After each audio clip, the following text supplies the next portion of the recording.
हम अपनी रूटीन की पेट्रोलिंग कर रहे थे महमूद बूटी गोल चक्कर के पास। तो हमें एक IC3 ने कॉल नोट करवाई कि इधर ना कोई मोटरवे के ऊपर डकैती करने की कोशिश कर रहा है। कुछ लोग डकैती करने की कोशिश कर रहे हैं। हमने कॉलर से रब्ता करके फौरी रिस्पॉन्ड किया है। ये कॉल हमें तकरीबन 2:49 पे मसूल हुई है और 2:53 पे हम मौका पे पहुंच गए और हमने कंट्रोल को नोट करवाया कि कंट्रोल पोजीशन मौका पे है और बाकी की जो तफसीलात है वो हम आपको बताते हैं।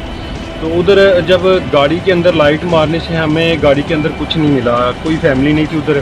तो हमने नीचे ना मोटरवे से थोड़ा नीचे की तरफ लाइट से हमें एक मालूम हुआ कि इधर एक जूता पड़ा हुआ है बच्चे का। जब वो जूता हमें नज़र आया तो हमने उधर फायरिंग की। हमने 6 से 8 राउंड तकरीबन फायर किए हैं। तो उसके बाद हम लाइट की मदद से अपनी टॉर्च की मदद से नीचे गए हैं मोटरवे पे। तो आगे हमें एक और जूता मिला बच्चे का। मैंने साथियों को बुलाया कि इधर कुछ लोग जा रहे हैं, मुझे शक हो रहा है कि निशानात जा रहे हैं पाँव के। तो मेरे साथी मेरे साथ नीचे गए हैं। हमने आवाज़ें लगाना शुरू की कि क्या इधर कोई है, हम पुलिस से हैं, क्या हमें कोई सुन रहा है। तो हमें कोई आवाज़ नहीं आई। उसके बाद तकरीबन फिर हमने आवाज़ लगाई, क्या कोई इधर है, क्या हमें कोई सुन रहा है।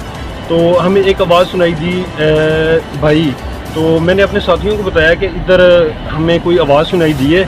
तो हम लाइट की मदद से उस तरफ गए तो हमें आगे जाके देखा कि एक लेडीज़ अपने बच्चों को, जो उसके 3 बच्चे थे, वो उनको समेटे हुए खड़ी थी और बहुत ज़्यादा खौफज़दा थी, डरी हुई थी। तो वो पास आने नहीं दे रही थी। मैंने उनको यकीन दहानी कराई कि हम पुलिस से हैं, हम आपके भाई हैं, तो आप घबराएं नहीं, हम आपकी मुहाफ़िज़ हैं।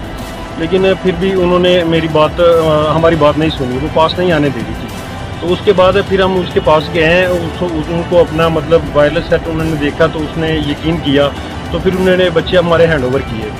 तो बच्चे हमारे हैंड ओवर किए और बहुत ज़्यादा खौफज़दा थी। फिर हमने उनको मोटरवे के ऊपर लेके आए हैं, उधर ला के उनको पानी शानी पिलाया है। वो थोड़ा मतलब होश में आए हैं। तो उनकी फैमिली से रब्ता हुआ है। उसके बाद थोड़ी देर बाद थाने की गाड़ी आ गई।